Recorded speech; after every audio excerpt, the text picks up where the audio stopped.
Hi everyone, welcome to my channel. And as you noticed, the supply of elastic is kind of disappearing. So I thought to show you how to make your own bias from the same material that you're using, or other material, doesn't matter. As you can see, I am making a lot of masks too. So this is my first batch, and my other side will be white, which is washing right now, because I pre-wash my cotton, because most likely it's gonna shrink. And then if you make your garment and then wash it, it might shrink weirdly. So I take precaution.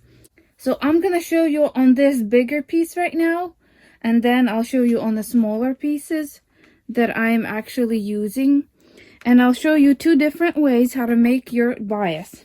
So I got this piece of fabric, and it's bigger than I'm gonna use it here, of course, but let me show you the first way you would do is fold it in half like this, and you can iron it if you want. If you don't want to iron it, you can use your, fingers, nails like this to make a line. You will see the line, and you will see the line here. Either way, you will see the line. And let's see. So then you would fold the edges towards the inside like this and like this. And then you would iron it.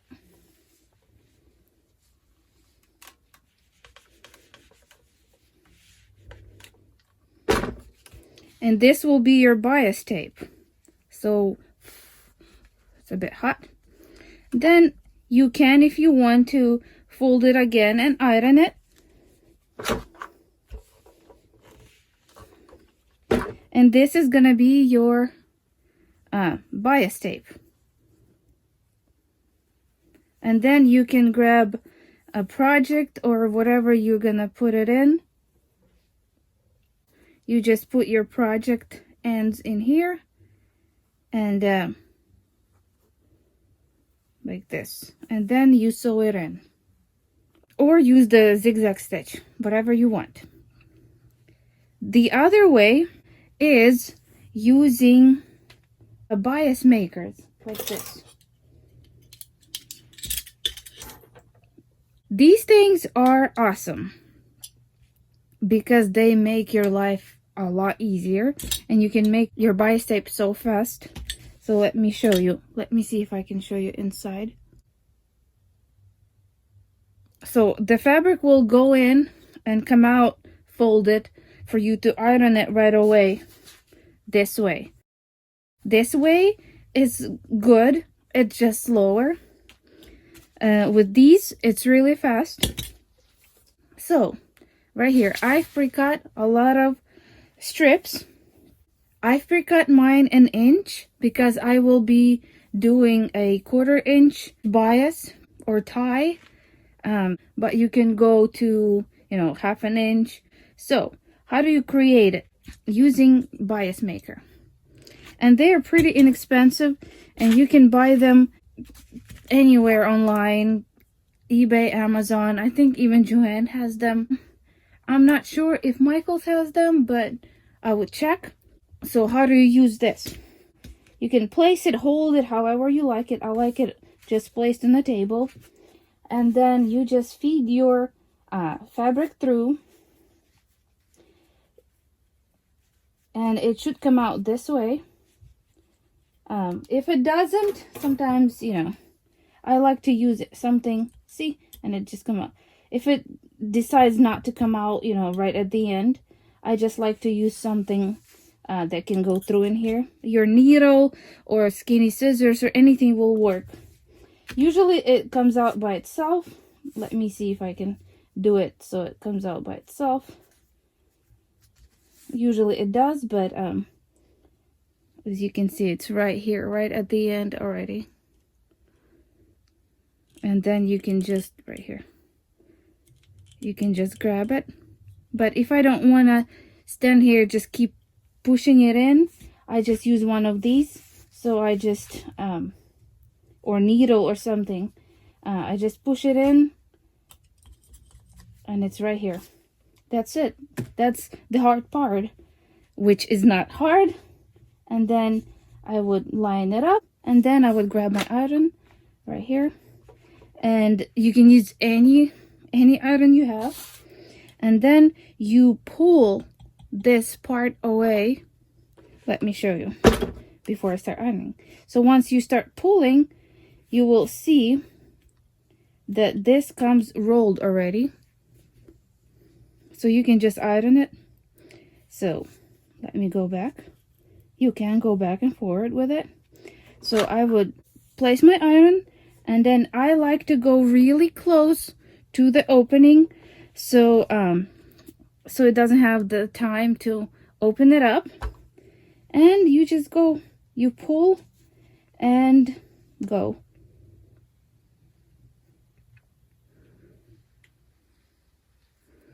Okay, I'm gonna move it right now because of the camera, but usually I would go full length, and it's just press and go, press and go. So again, yeah, I just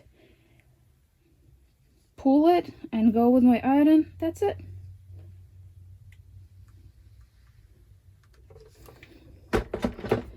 You can do this on your ironing board, and you will not need to even, you know, move, because ironing boards are pretty long. So